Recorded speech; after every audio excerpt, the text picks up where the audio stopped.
Yeah. So then his mind overwhelmed with grief, he puts down his bow and he sits up in the chariot. So we'll move on there. दृष्ट्वेवं स्वजनं कृष्ण युयुत्सं समुपस्थितं सीदन्ति मम गात्राणि मुखं च परिशुष्यति. And he says Krishna. Nowhere you can say, everywhere in Mahabharata also you'll say the word Vasudev. Everywhere everybody is saying Vasudev, Vasudev. Very few places you will hear the word Krishna, because Krishna, Arjuna was very dear friend and devotee to Krishna. So he's very lovingly said, Krishna, see, so many friends and relatives are right in front of me. My limbs and everything is quivering. My mouth is drying up. He's not very happy about it. Why? It's not that he's scared. It's not that he's not courageous. He realized, oh my God, so much of bloodshed is going to happen, and I will be the cause of all this. But is it right? No. How many of you feel that Arjun was correct by saying that, oh, a lot of compassion, a lot of daya, and all that, right? So that's not right. It's not his duty. His duty is Kshatriya duty. He became forgetful of his, duty.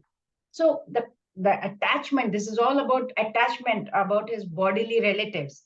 He became forgetful of his spiritual existence. That he was not just the body. His affection for the bodily relatives, it has blinded his consciousness overall. That's why he was saying such symptoms were not due to weakness. We have to understand that, but due to his soft heartedness, because those are the characteristics of a pure devotee of the Lord. He says, Vepatushta sharire me romaharshashcha jayate gandivam samsrite hastatyakcheva paridahyate. He says whole body is trembling. Yes, Tejal Mataji, would you like to read? Yes. Yeah, Hare Krishna Mataji. Hare Mm, my whole body is trembling, my hair is standing on, and my low gandev is slipping from my hands, and my skin is burning. Hare Krishna Mataji. Hare Krishna. So he had a great bow, Gandiva, which could emit sounds that would be so petrifying even to the most powerful enemies. That powerful Gandiva he was having. But he was completely disillusioned, because superstition started gripping him. He started seeing the bad omens. Oh my God, there'll be severe devastation. He started feeling, I will be engaged in the sin if I'm going to engage in this battle. What is this? This is not correct. So what was happening to him?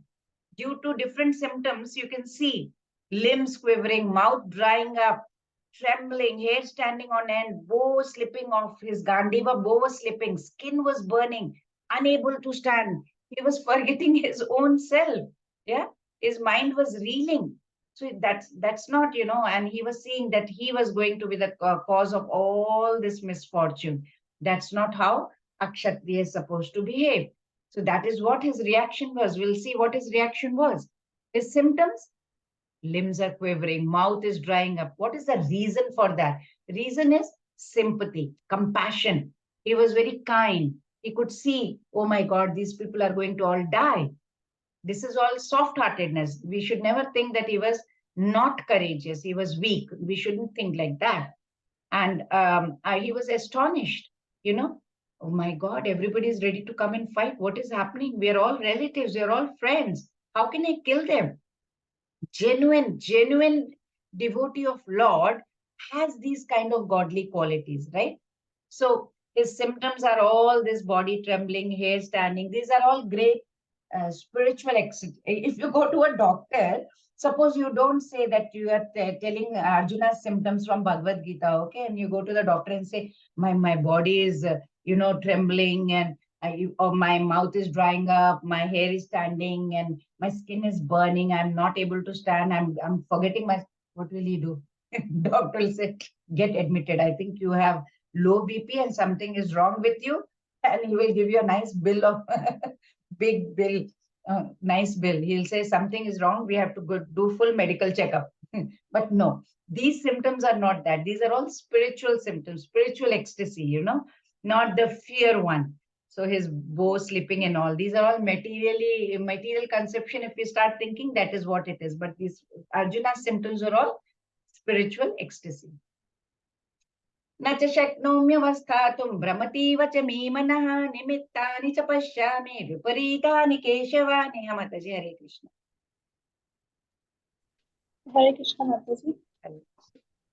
I am now unable to stand here any longer. I am forgetting myself and my mind is reeling.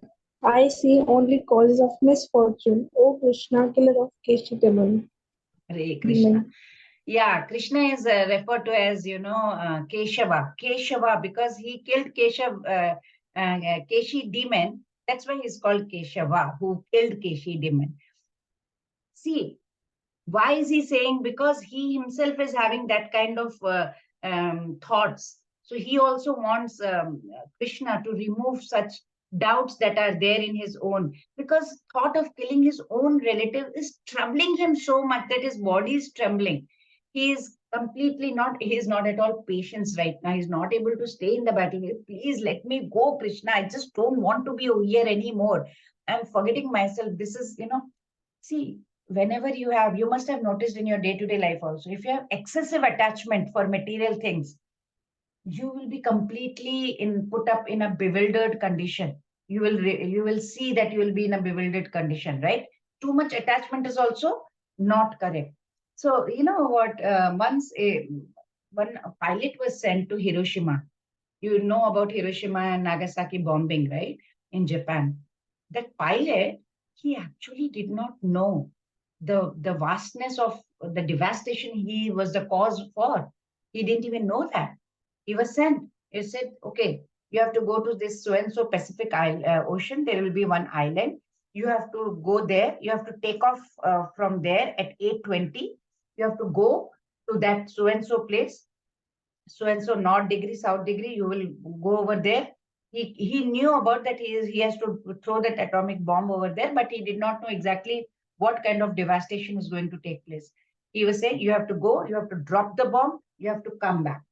That's what he did. He went at 8:20, he dropped, he came back at home, he landed, he went home, he slept.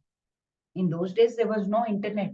So nothing was happening. Immediately, social media wasn't there. Slowly, he came to know when he was reading. Lakhs and lakhs of people died. And when he realized that, what happened? He became mad. He became completely mad. Then he had to be put in shackles and taken to the hospital to be given treatment. Such fearfulness, such loss of mental equilibrium takes place in persons who are too affected by material conditions. So much of infliction happens to them. Arjuna envisioned only painful things are going to happen in the battlefield. He would not be happy even by gaining victory over that, over the he says nimittani viparitani are significant words over here, because when a man sees only frustration in his expectations, he thinks, why am I here, what am I doing? So he's thinking that victory in this battle would also be a cause of lamentation for him. He will be crying because so many relatives have died. What kind of happiness, what kind of joy am I going to enjoy? So he was feeling the same, compassion, daya. Why kill? Why bloodshed? That's what he is saying. So verse 30 is what? By Krishna's will, Arjuna's symptoms were what? He was forgetting himself. This is all Krishna's Leela. If Arjuna would not think like that, if we would not have all these doubts, Bhagavad Gita won't be spoken. We will not be able to understand anything. So, excessive material attachment, as I told you, like how he dropped the bomb and so much of mental equilibrium he lost. So that kind of things can happen. So nimittani viparitani, those kind of frustrations happen. And we start thinking, what is our existence? What am I doing over here? Every living entity, we are interested in our own welfare most of the time, right? Every time we are interested in only our own welfare. So he is expecting Krishna, who was the killer of Keshi demon, to remove Arjuna's doubts, which are also like demons only in his mind now. So big doubts that he was having. न च श्रेयोनुपश्यामि हत्वा स्वजनमाहवे न काङ्क्षे विजयं कृष्ण न च राज्यं सुखानि च. Shravani Mataji, Hare Krishna. Hare Krishna Mataji. Translation: I do not see how any good can come from killing my own kinsmen in this battle, nor can I, my dear Krishna, desire any subsequent victory, kingdom, or happiness. Hare Krishna. Hare Krishna. Now, what is Arjuna saying here? I don't want kingdom. I don't want anything. This Rajya also, this kingdom is also not going to give me any kind of happiness, Krishna. See, what happened? Once, there was a guru. He was deep in meditation in his ashram. He was doing a lot of meditation. Suddenly, a disciple comes. He says, Guruji, Guruji, what happened? Guruji, there is a snake in the ashram, in the room. He says, okay, go get a torch. Let's see. So disciple runs and then he gets a torch and he brings the torch and he gives it to Guru. Guruji, come with me. And he starts looking and he says, no, it's not a snake, it's a rope. So disciple looks at Guruji. You knew? Guruji shook his head. Yeah, nodded his head. Yes, I know. He said, then why didn't you tell me? Why make me go run all the way, get a torch, do all this? No need for all this. If you would have told, I would have got it. Guruji said, no. Had I told you that it's not a snake, it's a rope, you may have accepted it. You may have said, okay, Guruji said that, okay, let me go. But that doubt will always remain there in your mind. There was a snake. Guruji said, so I have to accept. But now that I have shown you that it's not a snake, it's a rope, you are sure that it's not a snake, it's a rope. Same way, that demon-like doubts that Arjuna was having, Krishna could have said, no, Arjuna, nothing doing. Pick up your bows and arrow, fight. Do you think Arjuna would have refused? No, he would have fought. But here, no. Krishna did not do that. Krishna is letting him come up with his doubts. He is going to clear all the doubts. And in the 18th chapter, you will see, once we reach the 18th chapter, where in the end, Arjuna picks up his bow and he says, yes, Krishna, all my doubts are clear. I'm ready to fight. That's what Krishna is doing. And had Krishna not done that, we would not be reading Bhagavad Gita, right? So that's what happened. Without knowing, one's self-interest is in Krishna. We conditioned souls, we get attracted by bodily relationships. We hope that we'll be happy in such situations. It's not going to bring any kind of happiness. In such a blind conception of life, we forget what are the causes of these material happiness. Arjuna also seemed to have forgotten that he has a moral code for Kshatriya. There are moral codes. He's reluctant to kill his enemies, let alone his relatives, right? He's thinking that by killing his own relatives and all, there will be no happiness. Like, for example, just as a person who is not hungry, doesn't want to cook also. I'm not hungry. Why should I cook? So that's why he says, I am not wanting to fight a war. Why should I lift the weapon? I'm ready to go into the forest, do my tapasya over there. But he's a Kshatriya. His requirement is he has to protect the kingdom. He has to fight for the kingdom. He cannot engage in any other occupation. That's a Brahman's occupation. Now, Arjun doesn't have a kingdom also. So he has to gain a kingdom. So he cannot consider himself fit to go to the forest and live a life of a sannyasi.